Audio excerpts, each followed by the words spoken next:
Welcome to The Climb, a podcast about the messy, brilliant, relentless journey of building something meaningful. As an introvert who believes in adding value, not noise, every 40-minute conversation is built to respect your time, but also actually teach you something useful. Today, we are speaking all about how to grow on Instagram in 2026. Cherie, we recently hosted, I shouldn't say we, you recently hosted 2 webinars about this topic, and we had over 2,000 attendees. So we thought we might as well make this into a podcast episode for the people who weren't able to attend the webinar. I'm not going to lie, I've got my notes next to me because there's a lot of questions today, and I want to make sure that we cover as much as we possibly can. So, Cherie, I guess what to you has changed on Instagram, or just a very broad overview of why, if people are on Instagram with their business this year, why should they tune into this episode? I think they need to tune in because every second person in our DMs is saying, has something changed? Because everything that I've been doing is not only not hitting anymore, but it's as if everything that they deem to be successful on Instagram historically has fallen off the cliff. And I've validated every single DM and said, your feelings are valid. Your instincts are spot on. Everything has changed on Instagram. And we felt it mid 2025 especially, but we knew it was coming. And we'd prepared strategies accordingly. But I wasn't quite prepared for how much it would hit our community, and it really did. Like, it really was the fact that it feels as if it's an entirely different platform at the moment. And so folks should feel validated in that feeling because it actually is. It's almost unrecognizable. That's how far I'd go. I would go as far as saying it's an unrecognizable platform now. Right. So if people are sitting there going, oh my goodness, I haven't updated my Instagram strategy since 2024, even just 2025, are they behind right now? I don't think we're ever behind unless we commit to staying in that sort of, spot that's not servicing your strategy well. We're never behind unless we choose to stay somewhere not so great for our strategy. You can always course correct, and for anyone who subscribes to the Am I Behind, you're going to have a really rough time marketing your business online with that kind of mindset because I can remember, I'm not even sure which year this was now, but there was a particular year where I just went to Bali for 2 weeks for a family holiday. And while I was there, Instagram stories dropped. So on paper, I felt like, in inverted commas, behind. Because as an introvert at that time, especially, like, I didn't lean naturally towards, gee, I can't wait to wake up today and film face to camera content. And yet that's exactly what was dropping in real time at that moment in Indonesia for me. So we're never behind. I think the folks who end up behind are the ones who just accepted everything that's changed, and they could see very obviously that they were no longer, pulling the levers that actually result in, typical mountains being moved for themselves and their strategy, and said, yeah, let's stay here. Mm. So as long as you are just dialing into this podcast, for example, you're already ahead. Yeah. We can always course correct, we can always upskill, and the platforms will change so much that if you subscribed to, like, anything like that, you'll always feel behind. It's Mm. just not possible, to be 5 steps ahead of these fast moving platforms. Amazing. Well, we're going to dive straight into it. So, what is probably one of the biggest misconceptions that people would have about how Instagram works? I think the biggest misconception they have is that they genuinely still think that what used to work still works now. And that's just not true. I don't want to always focus on algorithms, by the way, but I have to for this podcast because there have been some significant algorithmic changes on Instagram that have changed everything, to the point where I'm not even designing Instagram strategies for our clients anymore for follower growth. Doesn't matter anymore. It actually really doesn't matter. Like, it's nice. It's good for the ego, the soul, the vanity metrics and so on. And I'll still strive to grow. Trust me, I'm a marketer. I want to grow. But what's more important, honestly, is honoring that AI first algorithm, because that's been the biggest change. It's all AI first and user first, So nowadays people can log in and consume really high quality content that does something for them, on the inside in every right way imaginable from brands they're not even following. So the follower doesn't matter. They're going to see it anyway if you start designing your Instagram strategy to show up to people who needed to see that content. And so, I mean, that alone, like, can you believe that we're at a point where I can say out loud that the followers don't really matter? Because I couldn't have predicted that 5 years ago. It was everything, you know? It's pretty exciting to think about what content possibilities can happen off the back of designing content just as much for a non-follower as we are a follower, you Mm. know? So yeah, it's an exciting time to be a content strategist. I'm going to say that. I love that because Yeah. I feel like sometimes with the changes, people that it's the fear, isn't it? Hmm. Because it's like, oh, now I have to relearn, start again. But we can reshape that thought to think, well, it's actually a really exciting time to be on this platform. It's never been more exciting. The algorithm has never been more on your side. Like, it's showing so much. You know the stats, Steph. You see all of TDP's insights. We're showing up to more non-followers than we have been followers. I am really excited about how much the content that we're designing is appealing to people who aren't even following us. And we get to, over time, nurture that experience so that they become followers potentially, or not even at all. We just rely on that algorithm to keep showing up with the stuff that they want to see. Love that. All right, let's delve into the algorithm. So, in 2026, our job isn't just to beat the algorithm, but to teach it exactly who we're for. So, can you unpack that a little bit more? Yeah. I think it's probably never been that we should have been out there beating the algorithm. I just don't really ever subscribe to that. But I'm going to say there's been a long history for myself as a marketer and a content strategist where I definitely knew how to play an algorithm game. So if we're going to talk beating the algorithm, I'm going to say I definitely knew how to clock some pretty easy algorithmic wins. Not using any of that for evil, but just hopefully good. We work with some really incredible clients, so we've known how to play an algorithm game. And now I think all of that feels redundant. And now we need to sort of consider a much longer term strategy. There's less of the quick wins that we've all historically loved. And now I think businesses on this platform need to subscribe to playing a longer game, with their growth on Instagram, and really back, themselves and sort of get around the fact that they know who they are and they know who they're for and they design topic clusters around that accordingly. If you've spent a long time on this platform trying to be everything to everyone, that never worked historically, but it is redundant now. You will just put yourself out of the game just from an AI first algorithmic perspective, because if that platform and its AI first models can't figure out who the flip you are, what you're meant to be, who you're meant to be for, they're just not going to even put you in the arena. They won't take a risk on you for, I guess, just reasons related to diluting the efficacy of your content. Yeah. So that Instagram's AI obviously is a huge change. Practically, how does it learn about what content you're trying to put out there? Repetition. It learns through repetition and the right signals going off on content that you're sharing.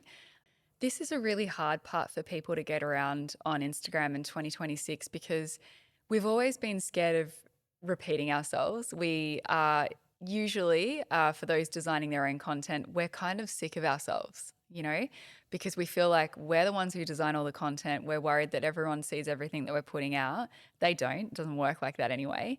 And so we hold off on that repetition piece. But those AI first models need really good topics that you speak to repetitively, and you just keep exploring them in more and more depth. You come up with new, interesting, creative, and strategic ways to speak to those topic clusters. And then they can get to a point where they feel like they can take a punt on you and putting you forward to non followers who might have a vested interest in divorce law or an Airbnb escape in a sea based sort of environment, whatever it might be. They'll take a punt on you and they'll share you to that non-follower contingent, because you've shown up and you've done that consistent content that speaks to your topic well, and it's also set off a series of trust signals. So that's just the stuff that we would all know. Trust signals are like your likes, your comments, your saves, your shares, your videos getting some watch time in plus completion time, your carousels being swiped through hopefully to the end. All of those things send off big signals to those AI first algorithms that say, not only is this person an authority on the topic of dot, dot, dot, but they're getting some really decent hits as well. Not virality, just signals, Mm. hits, interest. Yeah. So when we are trying to be consistent, I feel like this is a problem that we hear a lot from clients and even like myself working on TDP socials. I know that we feel this sometimes is when you are being so consistent and repetitive, you get a bit bored of your own content maybe because you're like, we've said this so many times. So how do we balance that consistency with creativity? Yes, that's where you need some time taken out of your month. Say if you're one of those type A legends who can sort of plan content for yourself 1 month in advance, for example, I would recommend more than ever now some stare out the window time. You need to build it into ideas machines so that you're not ever falling into that content for content's sake trap. And yeah, we've never needed to ideas machine more so that we can present new, creative, interesting ways to appeal to the same topic. But then I'm going to say just make peace with that cringe mountain that has everything to do with this feels so repetitive, because I would say Instagram audiences they're craving depth, not breadth. Mm. So they want to head over to an account that speaks consistently to one great topic on, this particular piece. And I think anyone who's still struggling in the, oh God, it just feels so repetitive, you would only have to look at particular accounts doing repetition really well. So I think of Soapwork Baby. She feels to me like the mother of Gen Z dragons, and she just puts out content after content after content to help Gen Z folk, I don't know, pull off corporate life well or professionalism and so on. She's such a green flag. She's such a safe human, but she's speaking to the same topic. It's so creative, it's so interesting, it's so high value. And as a result, the AI first algorithm and those models in general will always put her towards her perfect demographic. That's why I think she's had the high growth, that she's had. So give the community what they want. It's the depth through repetition, and give the AI first models what they need Mm. in order to endorse you and continue to endorse you. And the saying that, if you're sick of talking about that topic, you're only halfway there. So, That's it. Yes, if you're sick of that particular topic, congratulations. The AI first model is really proud of you. yeah. Yeah. When you spoke before about key signals with Instagram, so obviously our likes and swiping through carousels, what are those key signals that people should be worried about in terms of when they are looking at their insights of what is actually telling me that this piece of content was a good piece of content? Yeah. I think given we're in that video first slash carousel first era for especially a platform like Instagram, I would look at, say in video land, it's watch time and completion time for me. And so if you're not video confident, I would start out with shorter videos, like 60 seconds or less. Gosh, even 30. Less. 100%. Make it as short as possible, because if it's a shorter loop, they're going to watch it a couple of times and you're going to get some real early days wins with a longer completion time, or definitely longer dwell time slash, watch time. And you can build that video marketing confidence to build out to longer form videos, but you'd have to really, I'd be wanting some really consistent early days completion time wins before I built out to longer form video. So that's the sort of metrics that I look at to say this is working in video first land. With carousels, it's the same. I'm looking at, it's watch time, but it's different because it's a carousel. So where are the people dropping off? Or now with the new metrics kicking in, when did they give that piece of content a like? How far into the carousel was it? If there's a big amount of likes coming in at the end, I'm thrilled with myself. I'm just celebrating myself so hard because most of the engagement came at the end of the carousel. So that's Instagram so proud of me. So yeah, I would look at things like that. But then the typical things, not just comments, but are they meaningful? And are you putting meaningful commentary back with your people? Because I'm finding a lot of businesses are just becoming so lazy with community management in that they either don't reply at all. That actually breaks my heart.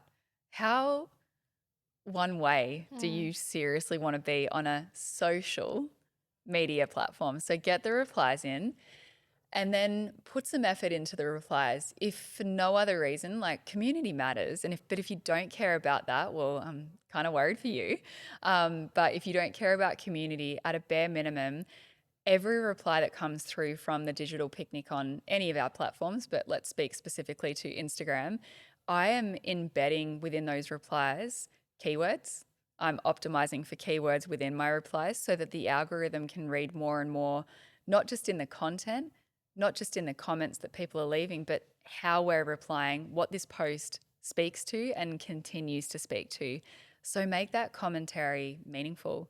And then outside of that, it's the easy ones, your saves, your likes, your shares. Just any signal really is a good signal. I just want when that post goes live for the signals to be signaling. Honestly, I want the platforms to say, hey, this piece of marketing education from the digital picnic today is really worthy of being pushed out to a broader audience because dot, dot, dot, you Mm. know? I'm going to out myself here. I recently started posting on my personal brand, and one of the first videos I posted was essentially a daily vlog of working at TDP, but it was just an ASMR style. So I didn't mention that it was a day in the life. I didn't talk about my role. It was all the algorithm would have heard was just random sounds from my workday, and in the caption I wrote this, trying to be humorous caption about how I'm grateful for the Westgate Tunnel for carving down my commute time. And the AI comments thought that my video was Westgate Tunnel hacks. And I showed it to one of my friends who was trying to grow his own social media. And I said, this is a perfect example of what not to do. And I Yeah. literally work in social and should have been thinking about that when I was creating it, that I need to be embedding those messages through the content, the voiceover, the Yep. text on screen, the caption, the comments as replies, not just assuming that AI is going to understand what it is, because now my video may be getting seen by Westgate Tunnel people. So true. And that's not what the purpose of the content was for. So hopefully that can give people a little bit of an understanding of the specifics of when you are designing that piece of content. Think about all the places you can Yep. implement those details. We think in optimization all the time now, especially for our clients. Like we're like, all right, what's the intro text on this? What's the intro hook? We're so acutely aware of how these platforms read everything from, like you said, your voiceover, they can hear it, they can read it, they can interpret that. On-screen text, the caption, how we're replying. So we are just optimization kings, queens, and people here at the Digital Picnic because we're doing that for our clients where these days I think our point of difference has become because it's needed to become don't book us if you just want someone to plug in video gaps within your content strategy because we need to be so much more strategic than that. It's not just video. We're not just creating one video. We're out there thinking in optimization from beginning to end, in every sense of the word, right through to social SEO. So Mm. that's how proud I feel now of like what this platform is commanding and demanding from its industry professionals that we've Mm. just, to avoid becoming the Westgate Tunnel hack. Yeah, By the way, I actually loved that caption as a founder because I was like, that's so, because your commute is quite the commute. it And is. I'm always relieved that it's 6 days a month or, less sometimes in, say, December, whatever. But I really thought, wow, that tunnel has just shaved off 30 minutes, I think it is, Mhm. from your commute. And I felt relieved. I almost wanted to thank the Westgate Tunnel for making my life as a founder better. Yep. Okay, so maybe maybe it wasn't as bad as I thought. Maybe I sent people in the right direction. I'm a very niche audience. A very niche audience of one. Okay, so we kind of touched on it a little bit, but what does happen if our content is too broad and inconsistent? What if all we're talking about is Westgate tunnels and we're not talking about what we actually want to be speaking about? Yep. This is almost everyone, to be so honest with you. We all go too broad. And I think the only reason that I can think of is we're ad hocing our strategy.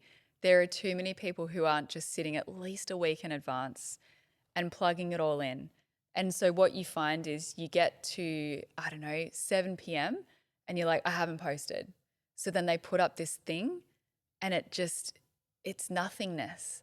Now, in the past, you might have had some fluky kind of wins with that, but I'm here to tell you now, if you take nothing else from this podcast, ad hoc is not going to cut it in an AI first algorithm era.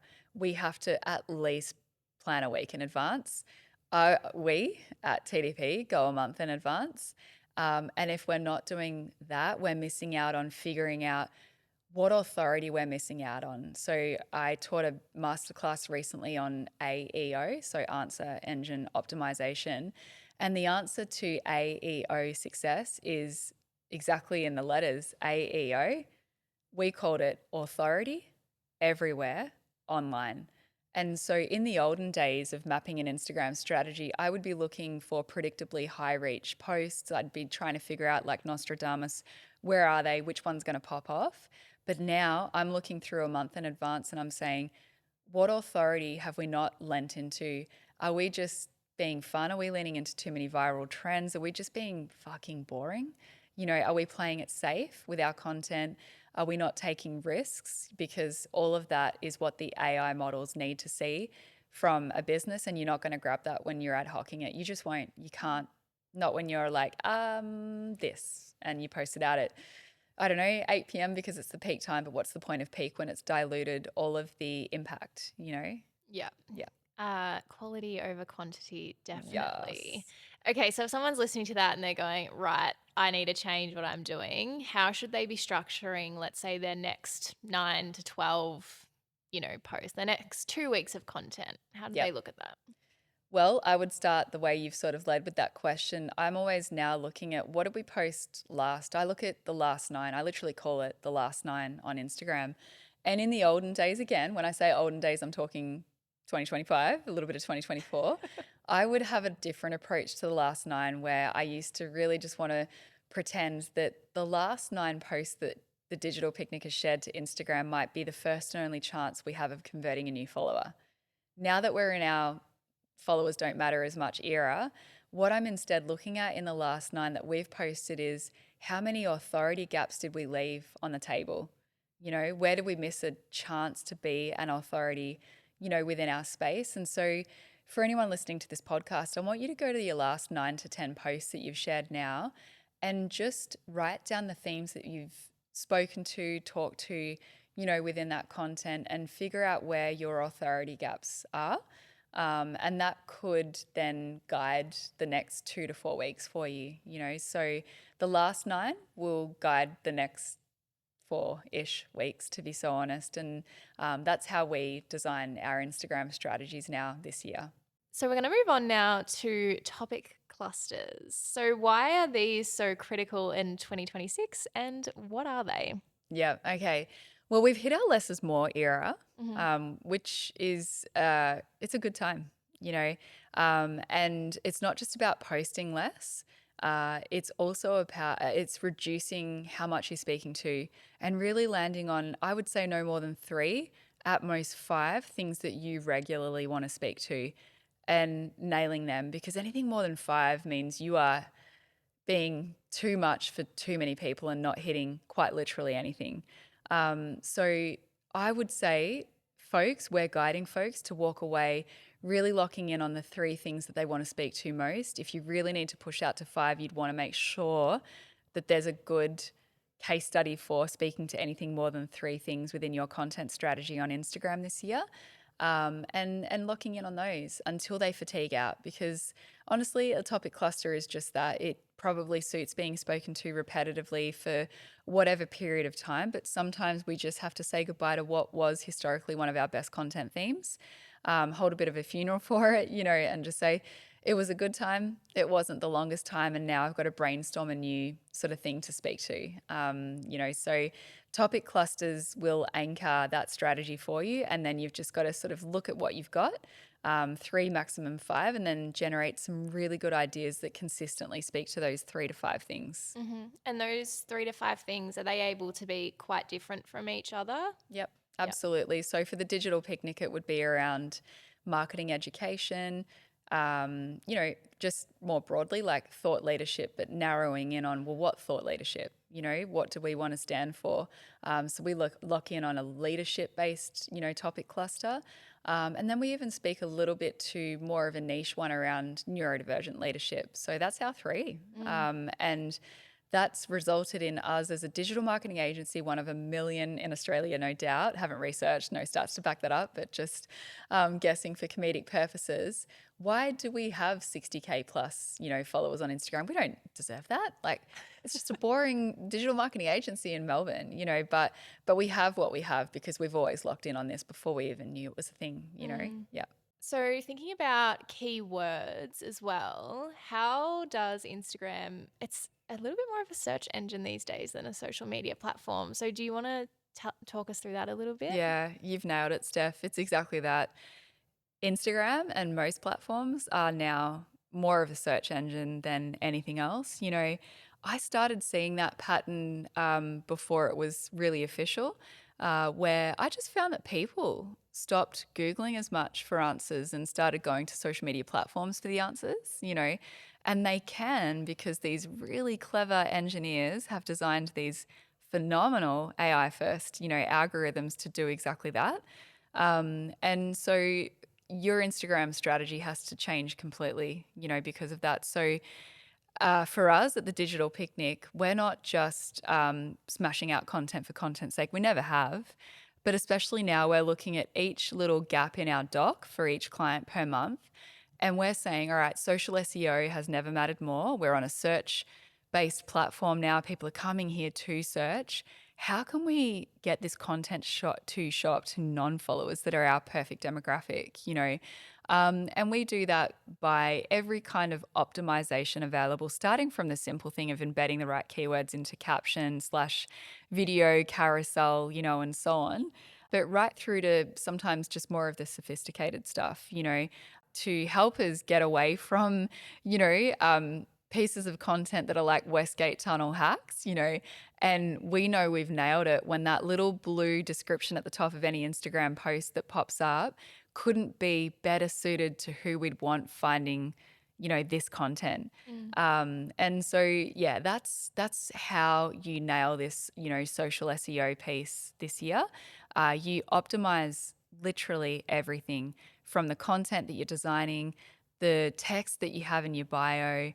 All video has to be optimized for social SEO. It's got to have that AI first lens applied to quite literally everything. And then just to finish it off and hopefully really bring home how sophisticated it's all becoming, we're playing the longest term game with our clients' growth where we're like, yeah, but how do we end up in the right search queries/results, not just within Google? Like we want those, AI answers that are the first to appear on Google now when anyone searches for anything. All of the content that we're designing day in and day out for our clients leads to that end game. Mm.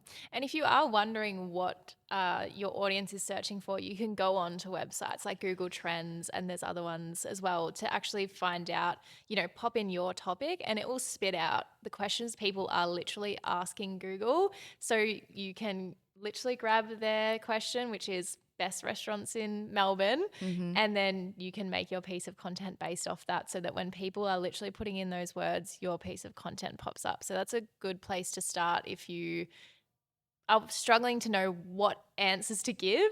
Yep. People are asking the questions already, so it's out there. Yes. And we can never think that we know how people are searching, honestly. We need to go a little bit more mere mortal with what you've just mentioned there, searching for how people search for you, because it's not how you think they're searching for you, I promise. Exactly right. And Yep. and it changes depending on what's happening, right? Like what's happening in the world or Yeah. economy, like so many Mm-hmm. things impact what people search as well. So always being sure to tap back into what the audience is actually asking for.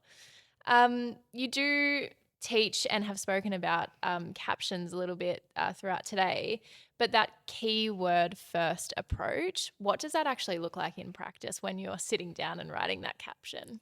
Yeah, I mean, and caption is almost the end of it sometimes. So to begin with, it's just, well, what is the content doing in the first 3 seconds? Like the hook, I know people have, spoken about hooks for a really long time, and you're thinking that hardly feels 2026-ish. This has been relevant for a lot longer than that, but it's still so relevant now, and probably more relevant than ever, because whenever we're even out on shoot with clients for their video content, we're just our brains have been rewired. The chemistry is different in there. Like, we're just like, hook, AI first, social SEO. How do we introduce this video? The first 3 seconds have to be not only interesting to an audience, but grab an AI first model, and their associated sort of interest at the beginning as well. It's like you said before, like it's the on screen text, and then finished out, sure, with the caption. But I'm a former copywriter. I'm still obviously writing copy, but I was officially once upon a time a copywriter. My caption writing has changed completely. I actually don't write a single caption that doesn't start with bold, highlighted yellow with the background. It just helps my brain for some reason. But I'm looking at this word that's a keyword, and I'm optimizing the caption entirely around that. I've never done that before. I've never worked in the SEO space. I have, sorry to say this, but literally no desire to. But what I am really interested in is social SEO, and so that's what I feel like a mini SEO specialist every time I'm writing each and every caption, designing every single video, carousel, and so on around keywords. Mm. And do you feel like when you are creating with this keyword first approach, that actually does help your Instagram strategy? Of course, we're helping our AI, but we're also getting more clear, I guess, on those topic clusters that we're speaking about. Like it's a win-win scenario. Yeah, absolutely. Like you've just got to understand, I think for anyone who's ever thought the algorithm is out to get you, this one's on your side, and treat it like an intern. You've got to over explain. You've got to help it help you. You can't assume that it knows who the flip you are. It doesn't. So you just have to genuinely act like these new algorithms are like an intern. So over explain, get repetitive, get consistent with strong, high quality, deep, content that speaks to those topic clusters best. Amazing. When you are reading other people's captions, what are the biggest mistakes that you can see at the moment? Well, I think too many people still think that TLDR is a thing. And they're trying to be really punchy with one sentence. And I just think that is such a miss. So one sentence, like, congrats on being the cool kid. Like, you've got the street cred. You look like a really cool kid with one caption, with one sentence in the caption, and so on. Those days are over in a social SEO AI first landscape, which is where we're at. So we're not just writing captions for community now. We're writing so that we have a chance to show up in those spaces and places that I just spoke to before. How on earth are you going to be a chat GPT answer if you're punching out one sentence captions on, Instagram, for example? So just last year, Steph, we host a lot of in-person workshops throughout the year. And I noticed this new trend where these are small, intimate workshops, by the way. There's no more than 8 people in a TDP in-person workshop. And all of last year, in every single workshop, we had 2 people from ChatGPT who'd never heard of the digital picnic before. You want to know why they were there? Why? They punched into ChatGPT, where can I learn Canva in Melbourne? Or where can I learn video editing in Melbourne? And in every workshop, 2 of those people were like, hi, I've never heard of you before. I'm here to learn Canva. I'm here to learn, video editing that feels at that time 2025 relevant, and so on. So how did they find us? Because we didn't stick to one sentence captions. We've never stuck to that. We always do the too long thing, if anything. Look, if your community doesn't read from beginning to end, damn. But a really happy, almost more important side bonus, I would say, is that these AI first models are reading it from start to finish, and they're going to start embedding you into answers, because all they want to be is a solution to people who are searching for someone like you. Okay, so for someone who is listening to this and maybe feeling a little bit out of their depth, overwhelmed, give us 3 things that they can focus on and take into their Instagram strategy. Okay.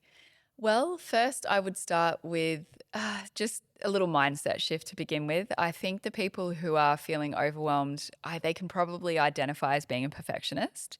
So you've just got to honestly overcome that perfectionism mountain and just honestly get started slash restarted. We're in a different landscape, so it's okay. You're gonna have a bit of content that flops. If it flops, all right. Well, at least it might have filled like a chat GPT based search query for the future, right? So if you're not getting the big hits that you're craving, at a bare minimum, we're feeding AI, to figure out who we are and what we do. But outside of that, I would honestly really ask big questions of yourself around what you want to be known for, who you're meant to be serving. And to me, it sort of almost comes down to legacy. So that's really helped me not overthink the topic clusters, to be really honest. Like, I've always just wanted to teach people and teach them well. So, marketing education, done. Let's make that a topic cluster. And we've got so many possibilities with that. So, I don't overthink that one. It's just really important to me as a human being to teach people and teach them well. And then lock in your second and your third. You don't overthink it. Get started on it, start exploring it. And I always say, your topic clusters are most likely the things you cannot stop yapping about. That is a really great place to start in terms of topic cluster. If you can't stop talking about 1 to 3 things, congratulations, you've got a topic cluster you're going to feel really qualified to repetitively speak to. So try not to overthink it, lock those topic clusters down. And then I think from there, 2026, everyone needs to upskill in video editing because a lot of us we have the video creation down pat, but I think editing has changed in this social SEO slash AI first, sort of landscape. And I can see really good content that could have done so much more from a social SEO perspective if it had just been edited better. So it's lacking the hooks, it's lacking an ability to capture interest from the start. It hasn't even got on-screen text, it hasn't got X, it hasn't got Y, it hasn't got Z. So we need a pretty much a collective radical upskill in video editing.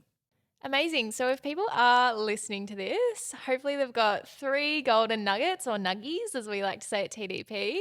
So, remind me again, clusters, Yes. keywords, and editing probably Yeah, is the other one. optimization. Think in optimization. Just go optimization first, Mhm. and then you'll never go wrong. Amazing. And of course, if you do have any Instagram questions, slide into our DMs on Instagram, funnily enough. We are there 24/7. Not really, but we have boundaries, but we are there a We're lot. pretty responsive as a business. So slide into those DMs. We can help you out. Any questions you have about this podcast, we said just seconds ago, we want to teach and teach well. So the education continues in the DMs with us on Instagram. Amazing. So thank you so much for listening, and we'll see you next week. Thanks for listening to The Climb with Cherie Clonan and Steph Clifford. Here's to growth, grit, and bloody good stories.